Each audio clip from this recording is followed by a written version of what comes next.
오늘 하나님 말씀은 잠언서 1장 1절에서 9절의 말씀입니다. 하나님을 경외하는 사람, 이런 제목으로 말씀을 나누겠습니다.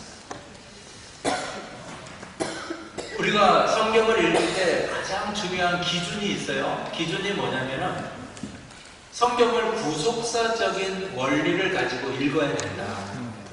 무슨 얘기냐면 하나님께서 당신의 사랑하는 백성들을 위해서 그 아들 독생자 예수님을 보내주셨는데 그 예수님을 통해서 어떻게 구원하실까? 이게 이제 구속사예요. 딱 그 중심이에요. 그렇다면은 잠언이라든지 이사야라든지 시편이라든지 이런 성경들은 왜 썼을까? 왜 썼을까? 이거를 우리가 구속사적인 관점에서 한번 보자는 거예요. 예수님이 우리에게 오셔서 우리를 구원해 주셨어요. 구원해 주시기 위해서 예수님이 오셨어요. 이러한 시각으로 우리가 성경을 딱 보면은 잠언서는 그러면은 어떤 위치일까? 잠언은 무엇을 의미하는 것일까?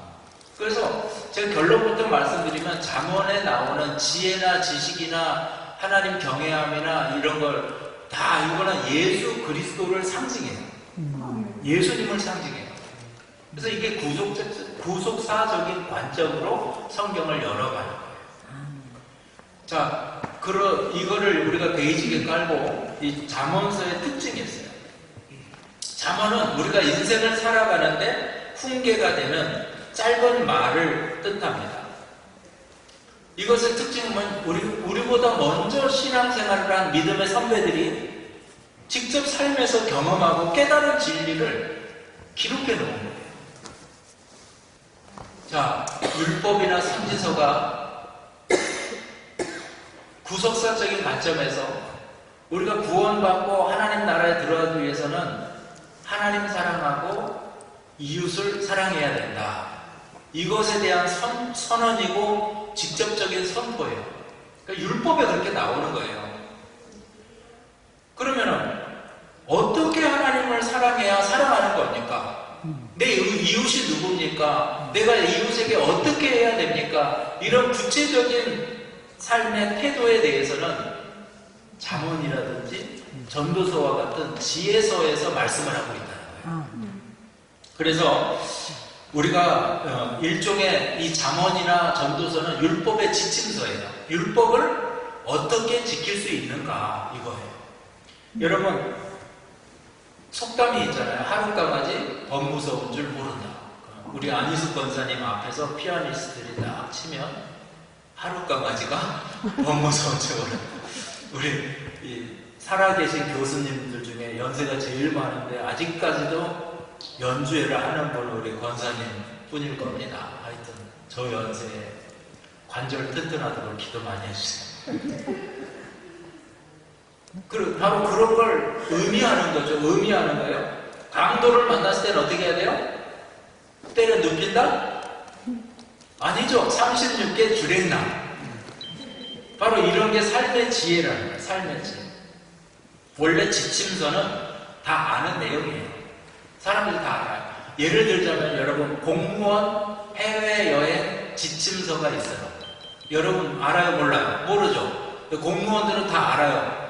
예를 들자면 해외여행을 갈 때 가족 동반 금지, 호텔에 묵을 때 몇 성급 이상 묵는 거 금지, 선물은 얼마 이상은 다 신고하고 다 정부에다가 내야 돼요. 안 그러면 뇌물이 되니까 이런 걸 금지. 이렇게 해외여행을 갈 때 어떻게 해라 이런 구체적인 조항들이 다 있는 거예요. 다시 또 예를 들어드리면 여러분 요즘에는 제세동기라고 그래가지고 심장, 전기, 마사지기, 충격기가 다 구비돼야 돼요. 식당도 다 구비해놔요. 한국에. 그런데 환자가 딱 쓰러졌어요. 그러면 그걸 뚜껑을 딱 열면 매뉴얼이 쫙 나와요. 몇 볼트로 얼만큼 지져야 된다. 이게 나온다는 거예요. 만약에 이거 너무 220볼트로 잘못 지지면 죽어버려요. 매뉴얼대로 해야 되는 거예요. 매뉴얼. 심장 마사지를 몇 번 해주고 한 번 툭 하고 몇 볼트를 넣고 이게 다 매뉴얼이 있는 거예요. 딱 뚜껑 열자마자 매뉴얼이 있어요. 그 제세전기를 그냥 갖다가 놓는다고 사람이 낫는 건 아니라는 거죠. 자, 그렇다면 성경에서도 마찬가지예요. 자, 이웃을 사랑하라 그랬어요. 그 어떻게 하는 것이 이웃을 사랑하는 것입니까? 하나님을 사랑하라 그랬어요. 어떻게 하는 것이 하나님을 사랑하는 것일까? 율법에 딱 나오지만 그 율법을 구체적으로 지킬 수 있는 지혜라든지 그런 마음을 성경에서 기록한 것이 바로 지혜서다. 잠언이고 전도서다. 할렐루야. 아멘. 끝났습니다. 그래서 잠언의 또 특징은 수세기 동안 시편처럼 굉장히 오랫동안 만들어졌다는 거예요. 근데 잠언의 모토, 원래 잠언을 제일 많이 기록한 사람이 솔로몬이고, 그리고 솔로몬의 지혜의 틀 안에서 그 후대 연구하는 사람들이 했기 때문에, 연구하는 사람이 썼기 때문에 우리가 뭐라고 그래요? 솔로몬의 잠언이다 이렇게 말하는 것입니다. 자, 화면을 한번 띄워줘 보세요. 자, 대주제가 뭐냐? 지혜로운 삶입니다. 소주제는 1장부터 9장까지가 솔로몬의 제1잠언인데요. 여기서 중요한 게 뭐냐면 1장부터 9장까지는 지혜의 원리를 말해요. 지혜의 원리. 그리고 10장부터 31장은 이 훈계를 어떻게 지켜낼 수 있느냐 하는 말씀을, 구체적인 말씀들을 이렇게 써놓는 것을 볼 수가 있어요. 자, 다시 말해서 인간 관계라든지 가정 생활이라든지 사회 생활이라든지 재정 생활이라든지 수많은 우리가 살다 보면 여러 가지 일들이 우리 앞에 있어요. 그럼 어떻게 해야 건강한 사람이냐, 어떻게 해야 하나님 은혜 안에 합당한 사람이냐, 이러한 것들을 말해주는 거예요. 그래서 저는 성도님들에게 이렇게 잠언을 계속해서 읽으라고 권면해요. 왜냐하면 잠언은 아까 말했던 격언집, 명언집이기 때문에 잠언을 많이 외우고 있으면 아까 제가 말씀드린 것처럼 36개 주랭랑, 이게 이제 병법의 하나예요. 병법. 전쟁에 이기려면 주랭랑을 치라는 거야. 잘 도망다니라는 거예요. 또 이런 것들을 많이 알고 있을수록 삶에서 지혜가 있다. 또한 이렇게 잠언을 많이 읽은 사람은요, 균형이 있어요. 그러니까 이렇게 대화를 해보거나 이러면은 막 꿈에 뜬구름 잡는 사람이 있고, 어떤 사람은 현실에 막 매몰되어 버린 사람이 있는데, 잠언을 많이 읽은 사람은요 삶의 지혜가 있어요. 그래서 자기가 다른 사람과의 관계에 있어서도 굉장히 균형이 있다는 거예요. 그리고 세 번째는 잠언은 주제가 뭐냐면 하나님을 경외하는 사람이야. 하나님을 경외하는 사람. 이 경외라는 말은 두려워한다라는 말하고 존경한다라는 말 두 개가 합성어예요. 여러분, 하나님에 대한 두려움이 없는 신앙은 여러분 이거는 아닙니다. 그렇다고 하나님만 두려워해서 맨날 무서워하는 것도 아니에요. 자상하신 하나님, 인자하신 하나님, 존경의 마음, 사랑의 마음, 바로 이게 두 개가 합성된 거예요. 그래서 저와 여러분이 우러나오는 마음에서 정말 존중하는 마음, 사랑의 마음을 가지고 사람들 간의 관계를 이루고 또 하나님과의 관계를 이루는 그런 믿음들 되기를 주의 이름으로 축원합니다. 오늘 설교 제목은 잠언서 주제인 하나님을 경외하는 사람입니다. 하나님을 경외하는 사람.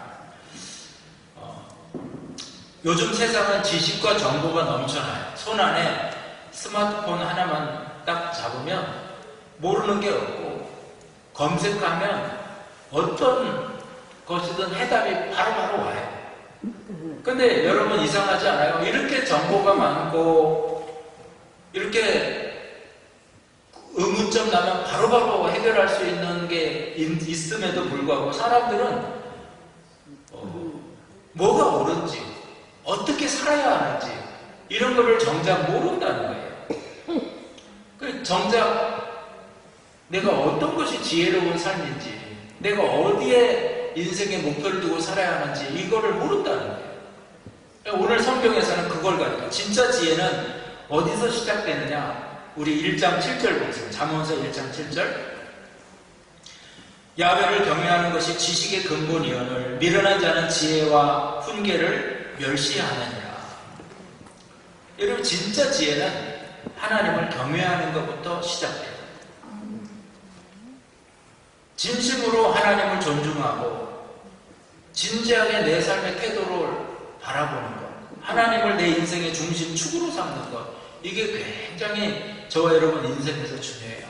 그래서 잠언서 1장 1절 2절을 읽으면은 이 잠언 전체의 내용을 알 수 있어요. 자, 우리 1절 2절 보겠습니다. 다윗의 아들 이스라엘 왕 솔로몬의 잠언이라. 이는 지혜와 훈계를 알게 하며 명철의 말씀을 깨닫게 하며. 그냥 어떻게 살아야 하는가, 착하게 살아라, 잘 살아라, 이게 막연한 것이 아니라요, 어떻게 사는 것이 착한 것인지, 어떻게 해야 이웃을 사랑하는 것이, 어떻게 해야 잘 사는 것인지, 하나님을 경외하며 사는 것인지, 이러한 것들을 말해줘요. 예를 들자면 친구 간의 우정은 어떻게 해야 되고, 돈은 어떻게 사용돼야 되고, 인간관계는 어떠해야 되고, 말은 어떠해야 되고, 유혹을 당할 때는 어떻게 해야 되고, 어떤 미래를 설계해 가야 되고, 바로 이런 모든 것이 다 잠언서에 기록되어져 있어요. 우리가 살면서 만나는 모든 것이 잠언 말씀에 기록되어져 있다는 것입니다. 그래서 하나님을 경외하는 사람, 하나님을 경외하는 사람, 바로 이 사람은 어떠한 축복이 있는가, 어떠한 은혜가 있는가. 첫째는 뭐냐면 인생의 산 지식을 얻는다는 거예요. 살아있는 인생의 지식을 얻을 수가 있어요. 여러분, 독극물을 먹으면 살아요, 죽어요? 먹어봤어요? 안 먹어도 죽어요. 안 먹어봤어. 또 꼭 안 먹어봐도 이거 먹으면 죽는다 하면 절대 먹지 말아요. 아멘이죠? 그 시험 삼아 먹어보면 안 돼요. 다 먹어본 사람들이 있어요. 그리고 이거 먹으니까 막 10분간 뒤틀리면서 죽네? 이걸 아니까 이걸 못 먹게 하는 거예요. 이게 지혜라는 거죠.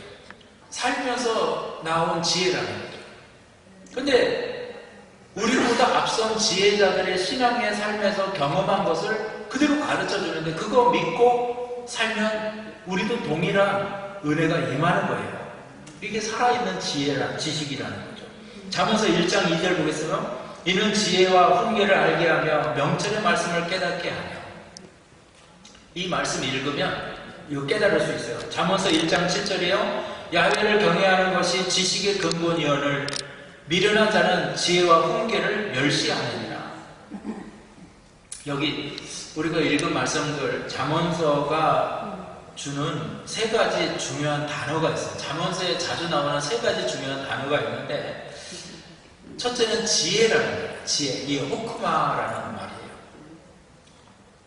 우리가 그냥 피상적으로 아는 것은 지식은 정보고 지혜는 어떻게 응용이라고 이렇게 생각을 하는데, 성경에 오늘 잠언서에 말씀하는 지혜는요, 호크마는 단순히 시험 잘 보는 머리가 아니라 삶의 본질을 꿰뚫는 통찰력이에요.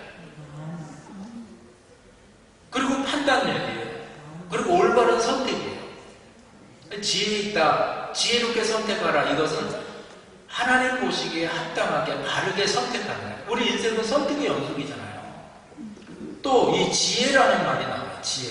지식.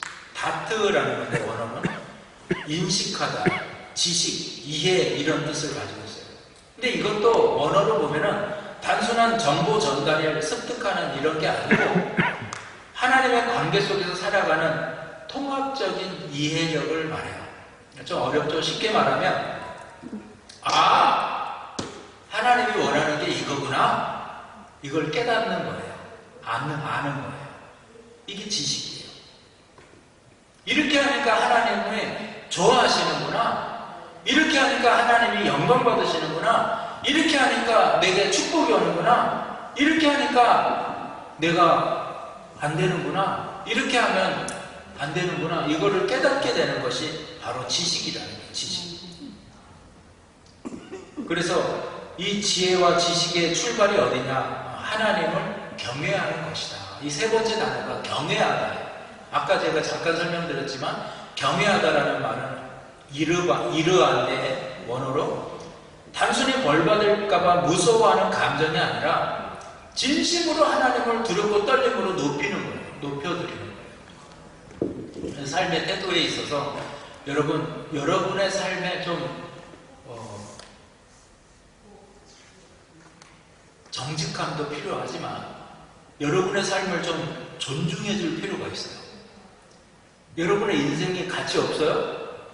엄청 가치 있잖아요. 여러분 인격이 가치 없어요? 가치 있죠. 여러분 가치 있는 인생이에요. 그렇다면 내 인생이 가치 있다면 다른 사람의 인생도 가치 있는 거예요. 그래서 그 사람들의 인생을 존중해 주는 거예요. 존중해 주는 거예요. 바로 이것이 경외, 하나님을 향한 경외지만 원래는 다른 사람을 향해서도 이런 경외하는 마음을 품는 거예요. 많은 학부모들이 학생들은 신앙과 학업을 분리해서 생각을 해요. 우리 어머니들이 많이 이제 왔는데 제가 자식을 키워본 선배로서 제가 이야기하다 보면요. 독일은 너무 케이스 바이 케이스예요. 되는 일도 안 되고 안 되는 일도 돼요.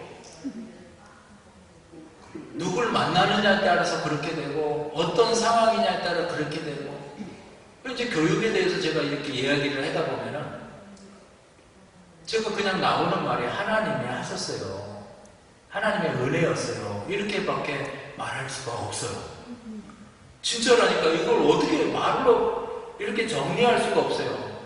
애들이 잘한 것도 아니고 그냥 나중에 애들도요, 우리 아이들도 시험 보러 가기 전에 아빠 기도해 주세요. 기도받고 가요. 자기가 기도해 달라는 거예요. 경험하니까.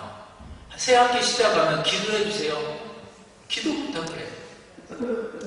여러분 자녀를 키우는데도 마찬가지예요. 공부 더 하고 학원 더 보내고 뭐 더 시키고 이게 중요한 게 아니라 하나님이 하셔야 돼요. 그래서 신앙과 학문을 이렇게 떨어뜨리려고 하지 말아요. 연결되어 있어요. 신앙과 사업 함께 붙어 있어요. 하나님이 복을 주셔야 돼요. 오늘날 많은 청년들이 커리어를 생각해요. 근데 저는 그렇게 생각해요. 신앙을 바로 하면 하나님께서 커리어를 온전케 해주시리라고 믿습니다. 사람이 할 수 있는 부분에 한계가 있어요.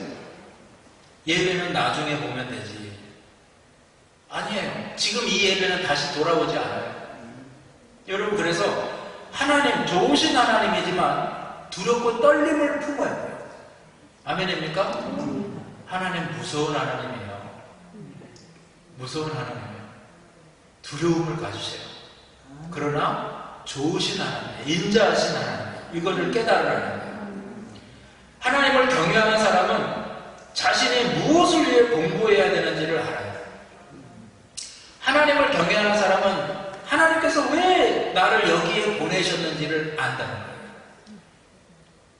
제가 한 분에게 이렇게 새로 오셔서 문자를 보냈더니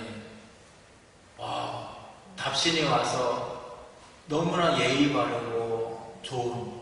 그래서 제가 그랬어요. 베를린에 이렇게 오셔서 고맙고 감사하고 선교 왔다 생각하고 있는 동안에 하나님께 봉사하고 이렇게 가시는 것이 하나님의 뜻입니다. 이렇게 이제 문자를 보냈더니 무슨 봉사든 시켜주시면 최선을 다하겠습니다. 그래가지고 할렐루야. 이분을 지금 어디에 쓸까 지금 고민을 하고 기도를 내가 엄청 했어요. 이번 주에. 근데 여러분 보세요. 하나님이 나를 왜 여기 보내셨지? 왜 여기 왔지? 내가 인생을 위해서 이 땅에 왔어요. 어디에서 와서 무엇 때문에 살고 왜 살는지 어디로 가는지 이게 인생의 어떤 길이에요. 이 의미를 깨달은 사람하고요 깨닫지 못한 사람하고는 근본이 달라요. 그래서 인간의 근본, 나의 본, 어디에서 와서 어떻게 살다가 어디로 가는지를 아는 사람은요 두렵고 떨림으로 내 인생을 존중하며 살 수 있는 거죠. 막 살 수 없는 거예요. 이런 걸 깨닫지 못한 사람은 막 사는 거예요. 죄에도 뒹굴고 막 술에도 뒹굴고 악에도 뒹굴고 막 뭐 몸이 달아? 몸이 달아 뭐가 달아? 막 죄에 뒹구르는 거예요. 그러면 여러분 나중에는 그 죄성에 다 사로잡아 버려요. 박상진 장신대 교수님이 그런 글을 썼더라고요. 야훼를 경외하는 아이로, 하나님을 경외하는 아이로. 하나님을 경외하는 자녀들은 어떤 유익이 있는가에 대해서 5가지로 말씀을 하셨는데, 첫째는 하나님의 권위를 인정하는 태도를 갖는다. 하나님의 권위를 인정하는 사람은요, 부모의 권위, 교사의 권위, 지도자의 권위도 존중하고 그 공동체 안에서도 균형 잡힌 삶을 살아요. 근데 하나님을 경외하지 못하는 사람은요, 공경하지 못하는 사람은 자기 선생님한테도 윗 권세한테 순종을 못해요. 순종할 뜻도 없다는 거예요.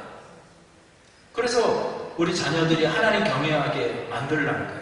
두 번째는 주의 말씀을 경청하는 능력과 태도를 갖게 된다는 거예요. 예배하고 말씀 속에 잘 훈련받은 자녀들은요, 집중력이 있고 학업과 업무에서도 똑같이 발휘된다는 거예요.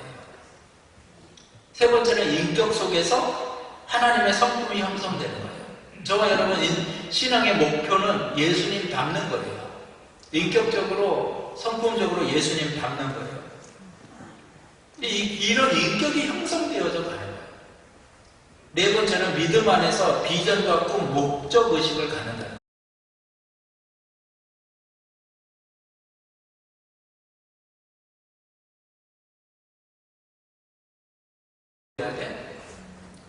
내가 무엇을 위해서 사나? 이러한 질문, 내가 어디로 가나? 이러한 인생의 질문에 또렷한 답을 할 수 있는 자녀가 된다는 거예요. 마지막으로 5번째, 깊은 영적 통찰력을 갖게 됩니다. 위에서 내려다보듯이 어떤 전체적인 것을 보는 거예요. 시간과 공간을 아우르는 시야가 열린다는 거예요. 지혜는 단지 책상 위에서 핸드폰으로 지식 몇 개 얻는 것이 지혜가 아니에요. 지식이 아니고 지혜가 아니에요. 바로 이러한 하나님의 지혜로 현실을, 하나님을 제대로 깨닫고 하나님과 하나됨의 삶을 이루는 것이 여러분 중요해요. 예수님께서도 비유로 여러 가지 이적을 행하시고 여러 가지 가르치셨어요. 근데 여러분 예수님이 이적 행하고 가르치실 때 꼭 성경에 따라오는 말씀이 있어요. 한번 찾아보세요. 재미있어요. 그게 뭐냐면 저희로 알게 하시려고, 이렇게 알게 하려고, 깨닫게 하려고, 알게 하려고, 보여주시려고, 이렇게 다양한 묘사를 가지고 예수님 우리에게 가르치시려고, 보여주시려고, 알게 하려고, 깨닫게 하려고 기적을 베푸시고 이적을 베푸시는 거예요. 마태복음 7장 24절이에요. 그러므로 누구든지 나의 이 말을 듣고 행하는 자는 그 집을 반석에 지는 지혜로운 사람 같으리니. 그래서 지식은 단순히 습득하는 게 중요한 것이 아니라 예수님 말씀에 기초서 가지고 예수님의 가르침에 기초돼서 인격이 만들어져 가면서 쌓여져 가면서 세워지는 거, 이게 반석 위에 세워지는 거예요. 그러니까 우리가 성경 읽자 하는 것이 여러분 말씀의 터 위에 나를 세우는 것이 굉장히 중요해요. 여러분이 가지고 있는 스펙 위에다가 뭘 세우겠어요? 지금 한국에 부는 바람이 스펙 바람이 불어요. 여러분 좀 이해하고 들으세요. 제가 THM을 했습니다. THM은 신학학 석사예요. 근데 이 THM은 굉장히 힘들어요. 그리고 논문을 꼭 써야 되고 이 논문은 국회의사당에 들어가요. 물론 안 들어가도 되는데 학교에 따라서 꼭 올리라고 하는 학교가 있어요. 제 논문은 국회의사당에 있습니다. 국회 도서관에 있어요. 근데 요즘 학교들이 막 운영이 안 되니까 THM도 그냥 인터넷으로 막 뿌리고 있어요. 학위를 다 뿌려요. 그래서 목회대학원이라면 몰라도 THM은 학문적인 부분인데 이게 이렇게 막 다 이렇게 돼버리면 뭘까? 나라가 이게 뭐가 될까? 이게 제대로 된 스펙일까? 여러분, 혼돈입니다. 혼돈. 하나님을 경외하는 사람은요, 살아있는 지혜를 얻어요. 그 지혜는 세상의 지식과 완전히 차원이 달라요. 인생의 방향을 알고 중심을 알고 흔들리지 않아요. 그래서 삶의 형통과 축복의 길을 알아요. 그래서 그 길을 간다는 거예요. 세상 풍조 따라가지 말고 하나님 따라가는 저 여러분 되길 축원합니다. 두 번째로 하나님 경외하는 사람은요, 삶의 어려움을 극복합니다. 자, 잠언서 1장 2절입니다. 이는 지혜와 훈계를 알게 하며 명철의 말씀을 깨닫게 하며. 훈계라는 단어가 나와요. 훈계. 이 말은 단순히 꾸짖다 이게 아니에요. 사람 안에서 바른 길로 이끌어가는 거예요. 이끌어가는 거예요. 그래서 여러분, 단순히 꾸짖는 것은 쉽죠. 그리고 뭐 말하기 싫으면 꾸짖지 않아도 돼요. 그렇게 살아라. 그냥 내버려 둬버려도 돼요.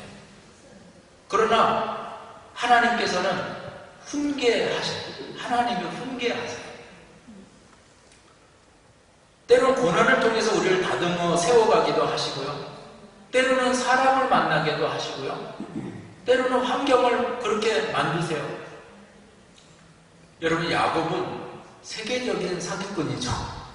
근데 누굴 만나요? 삼촌 라반을 만나요. 그리고 20년 동안 뼈 빠지게 일을 합니다. 뼈 빠지게. 그리고 나중에 20년 후에 나오려고 보니까 아무것도 없는 거예요. 아무것도. 그래서 하나님께 기도하니까 하나님이 그때 재산 얻을 방법을 주시는 거예요. 그래서 겨우 부자가 됐어요. 안 그랬으면 20년 동안 삼촌 라반의 집만 부자 만들고 망할 뻔했다는 거예요. 구체적으로 하나님이 사람을 어떻게 훈련하시는지 오늘 잠언서 1장 3절에 이렇게 말해요. 지혜롭게, 공의롭게, 정의롭게, 정직하게 행할 일에 대하여 훈계를 받게 하며. 이 말씀들, 제가 지금 말한 내용은요, 예수님의 성품을 설명할 때 자주 등장합니다. 예수님은 지혜로우셨어요. 예수님은 공의로우셨어요. 예수님은 정의였어요. 예수님은 정직하셨어요. 하나님께서 우리를 하나님의 사람답게 빚어가실 때 이 기준들에 맞춰서 빚어가신다는 거예요. 그래서 여러분, 훈계를 피하지 말고 훈계가 딱 시작되면 배워가시기를 축원합니다. 그 훈계를 받아들이는 태도예요. 받아들이는 태도예요. 훈계나 간섭을 귀찮게 여기고 부담스럽게 여길 때가 많아요. 청년의 때 특히 그런데 훈계를 받아야 할 때 아직 방향이 완성되지 않을 때라는 거예요. 가치관이 정립되고 있기 때문에 청년의 때에 훈계를 받아야 돼요. 성경에서는 이 청년의 때 이렇게 해가지고 잠언서에서 계속 말을 하는데 이 의미는요, 아직 완성되지 않은 자기를 말해요. 그냥 이것은 연세가 많아도 내가 아직 완성되지 않았구나, 이런 사람들은 청년의 때인 거예요. 이런 사람은 겸손한 거예요. 아니야, 나는 다 인생 다 살았어. 그때는 노년의 때예요. 그 사람은 절대 다듬어지지도 않고 변하지도 않고 주님 오실 때까지 그 모습일 거예요. 다 청년의 마음을 가져야 돼요. 하나님의 훈계의 은혜를 깨달은 사람은 하나님의 사랑을 깨닫고 하나님을 최고로 사랑하게 됩니다. 창세기 22장에 보면 하나님께서 갑자기 아브라함에게 독자 이삭을 바쳐라 이렇게 말씀하세요. 정말 하늘이 무너지는 청천벽력 같은 소식이죠. 그때 아브라함이 어떻게 했어요? 아내 사라에게도 말하지 않고 다음날 독자 이삭한테 우리 하나님 예배하러 가자, 짐 싸라 해가지고 아들만 데리고 나와가지고 모리아 산에, 모리아에 있는 한 땅의 산으로 올라가는 거예요. 하나님이 지시한 산으로 가는 거예요. 그리고 순종으로 그 자식을 드리려 할 때 하나님께서 뭐라고 창세기 22장 12절에 내가 이제야 내가 하나님을 경외하는 줄을 아노라.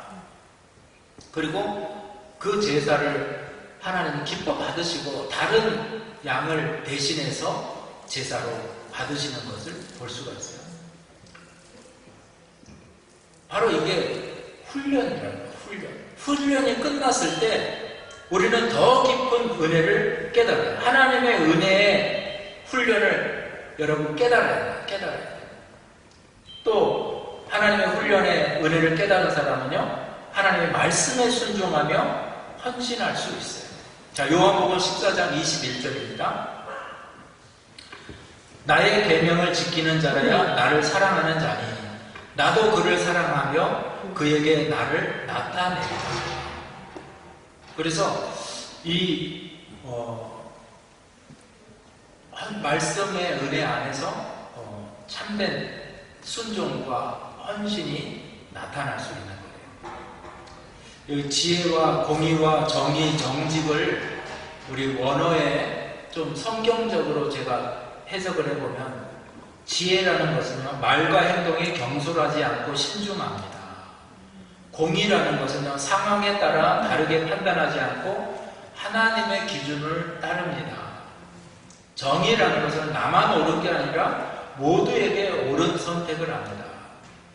정직이라는 것은 누구 앞에서든 숨김없는 투명한 태도를 유지합니다. 이러한 여러분 훈계를 받으면서 자라난 사람들, 훈계를 받으며 자라난 자녀들, 이런 훈계를 받으면서 자라난 성도는 여러분 그 인격이 예수님 닮을 수밖에 없는 거죠. 우리 고난을 통해서 성숙되어지는 것을 우리 욥기를 통해서 자세히 다뤘으니까 내가 귀로만 듣던 하나님을 이렇게 직접 뵙고 경험하고 체험하게 되었으니 감사합니다. 이게 욥의 고백이에요. 고난을 당하는 것도 여러분 이런 거예요. 그런데 고난을 통과하는 거예요. 이겨내는 거예요. 이게 중요합니다. 요즘 날에 한국의 또 다른 이슈, 자살입니다.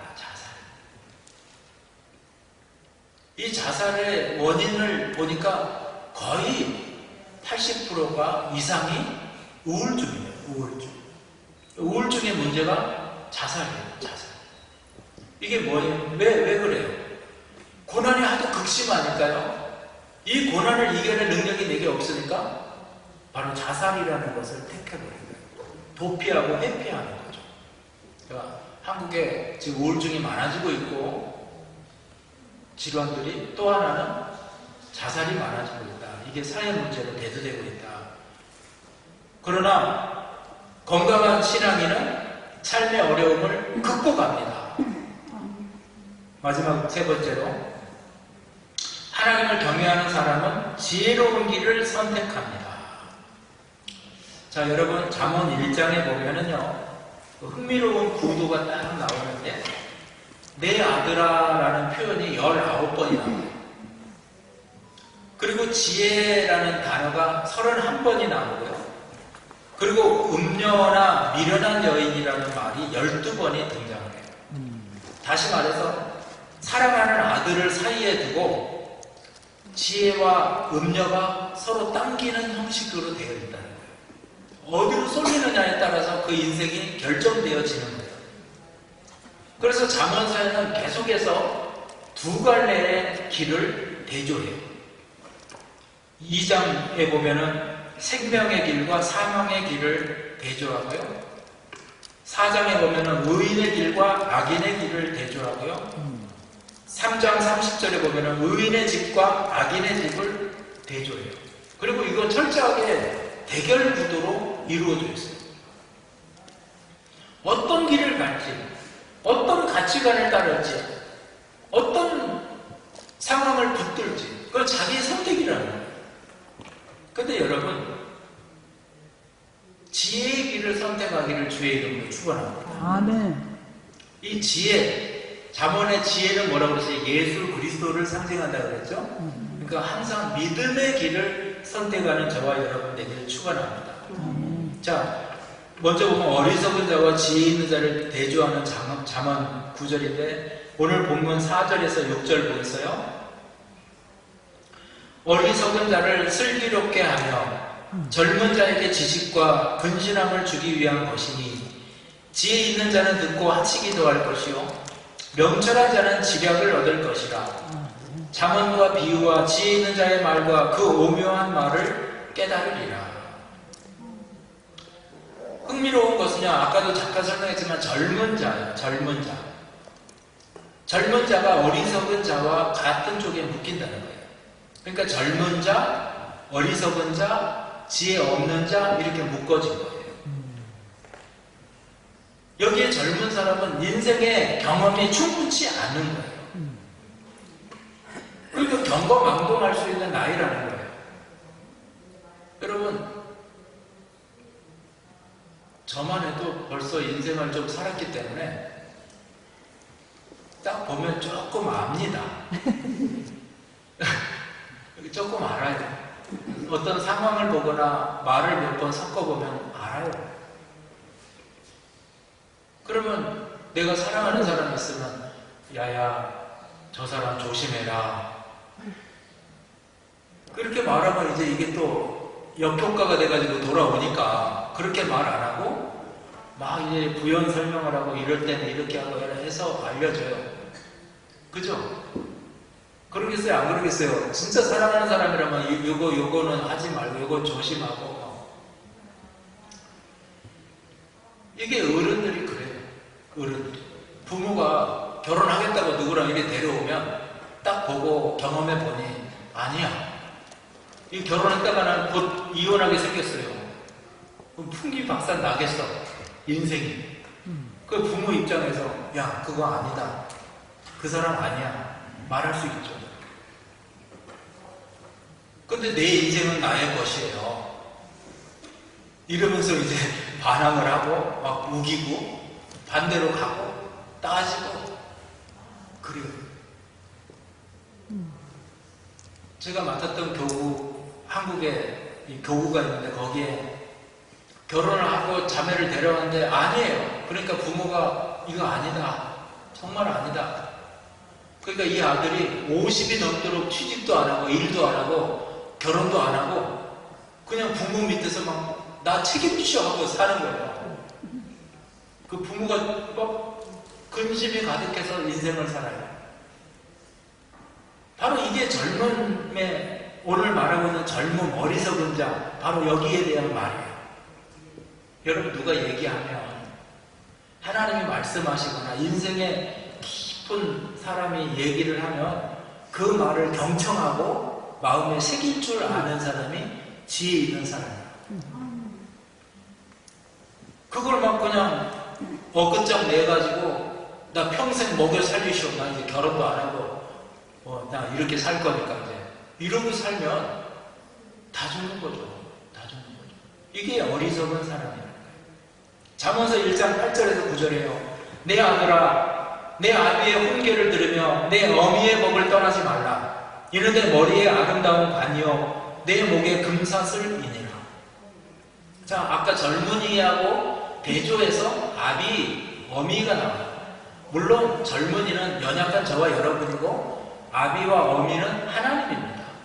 그리고 그의 입으로 나오는 말씀은 주의 계명이고 말씀이에요.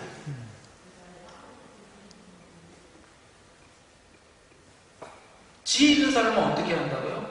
그것을 내 목에 금사슬처럼 머리에 관처럼 목에 금사슬처럼 여긴다는 거예요. 뭐 지키고 보이고 살아가고 적용하고.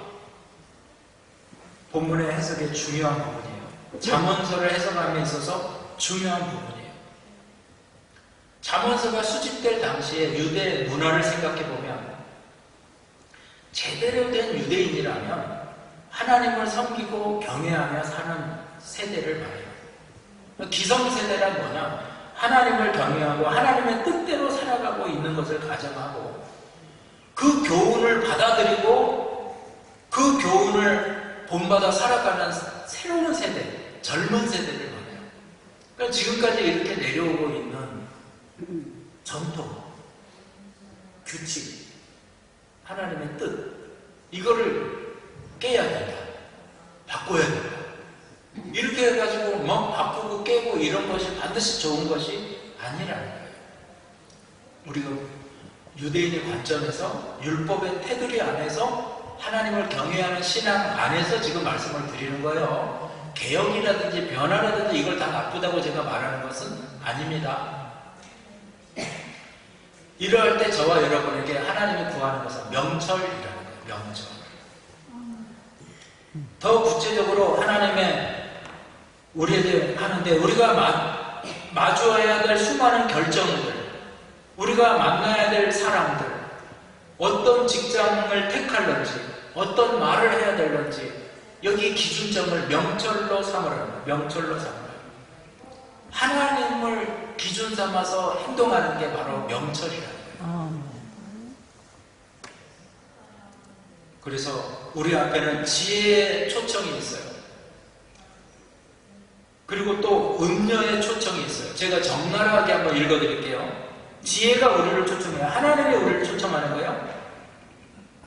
잠언서 1장 20절에서 22절입니다. 지혜가 길거리에서 부르며 광장에서 소리를 높이며 시끄러운 길목에서 소리를 지르며 성문 어귀와 성중에서 그 소리를 발하여 이르되 너희 어리석은 자들은 어리석음을 좋아하며 거만한 자들은 거만을 기뻐하며 미련한 자들은 지식을 미워하니 어느 때까지 하겠느냐. 굉장히 아픈 말이죠. 아픈 말이에요. 너 그렇게 살아도 되겠어? 배워! 뭐 이렇게 들어! 이렇게 하나님이 말씀하는 거예요. 지혜가 초청을 하는 거예요. 근데 또 음녀의 초청이 있어요. 9장 13절에서 17절이에요. 미련한 여인이 떠들며 어리석어서 아무것도 알지 못하고 자기 집 문에 앉으며 성문 높은 곳에 있는 자리에 앉아서 자기 길을 바로 가는 행인들을 불러 이르되 어리석은 자는 이르러 돌이키라. 또 지혜 없는 자에게 이르기를 도둑질한 물이 달고 몰래 먹는 떡이 맛있다 하는도다. 자기 인생도 모르는 미련한 여인이, 자기 앞길도 모르는 미련한 여인이 가는 행인들을 불러 세우면서 그들에게 뭐라 그래요? 도둑질한 물이 달고 몰래 먹는 떡이 맛있다. 남편 몰래, 아내 몰래 다른 남자와 간음하고 몰래 먹는 떡, 도둑질한 것이 달콤하고 죄가 달콤하다는 거예요. 세상의 유혹이에요. 세상의 유혹. 미묘하고 신비롭고 달콤해 보이죠? 하지만 그 길은 파멸이라는 거예요. 음녀의 초청은 그 끝이 죄에 덧치고 그 덫에 딱 걸리는 순간 파멸인 거예요. 이 둘은 단순히 상징이 아니라 저와 여러분의 삶의 선택을 눈앞에 두고 무엇을 택할 것이냐, 바로 이것을 말하고 있는 거예요. 우리 잠언서의 지혜는 하나님의 뜻이고 음녀는 세상 유혹이에요. 이 앞에서 여러분 잠언서 4장 4절, 5절, 6절에 지혜를 얻으며 명철을 얻으라. 내 입의 말을 잊지 말며 어기지 말라. 지혜를 버리지 말라. 그가 너를 보호하리라. 그를 사랑하라. 그가 너를 지키리라. 잠언서 2장 5절 야훼 경외하기를 깨달으며 하나님을 알게 되리니. 잠언서 3장 18절 지혜는 그 얻은 자에게 생명나무라. 지혜를 가진 자는 복되도다. 할렐루야. 다시 말씀드려, 지혜는 예수 그리스도예요. 예수 그리스도가 여러분의 모든 생각과 사고의 중심이 되기를 축원합니다. 아멘. 고린도 교회가 있어요. 고린도 전서의 중요한 이슈가 뭐냐면 지혜예요. 지혜. 저는 고린도 전서로 논문을 썼기 때문에 고린도서 하면은 처음부터 끝까지 이렇게 맥이 잡히는데, 바울이 왜 고린도서를 쓰게 되냐? 고린도가요, 잘 나가는 도시예요. 그리고 우상 도시예요. 그러니까 가늠하고, 심지어는 아버지가 얻은 부인, 새 어머니하고 행음해가지고 죄짓고 떳떳하게 또 교회에 나와서 그걸 밝히고 그렇게 살고 있는 상황을 말하고 있어요. 우상 문제, 고기 먹는 문제, 바울파, 아볼로파, 개바파, 파당 문제. 고린도 교회는 세상 지혜가 가득해. 거기 철학의 도시거든요. 아들.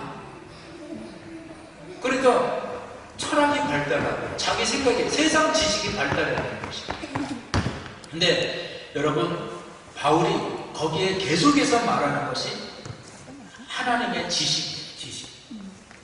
자, 고린도전서 1장 14절, 오직 부르심을 받은 자들에게는 유대인이나 헬라이나 그리스도는 하나님의 능력이요 하나님의 지혜니라. 고린도전서 1장 30절, 너희는 하나님으로부터 나서 그리스도 예수 안에 있고 예수는 하나님으로부터 나서 우리에게 지혜와 의로움과 거룩함과 구원함이 되셨으니.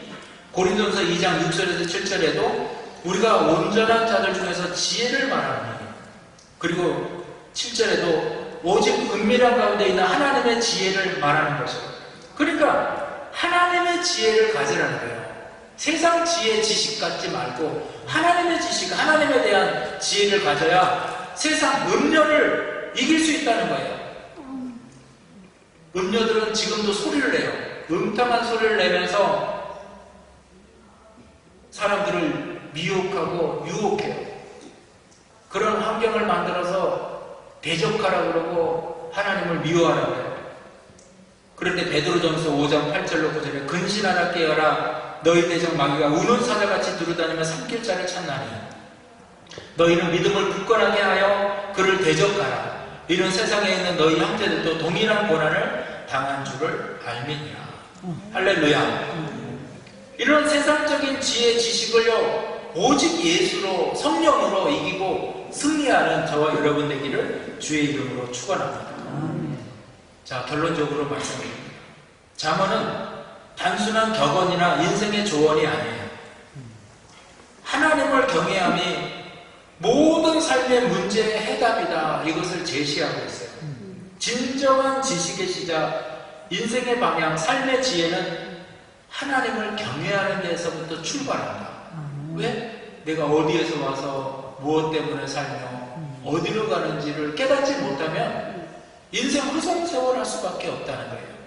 오늘 세대지로 요약했는데 하나님을 경외하는 사람은 살아있는 지식을 얻는다. 하나님을 경외하는 사람은 고난을 이겨낸다.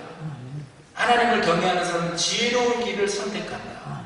그래서 여러분 정말로 삶의 기준을 하나님께 두고 하나님을 경외하며 하나님의 지혜를 얻으며 나아가시기를 축원합니다.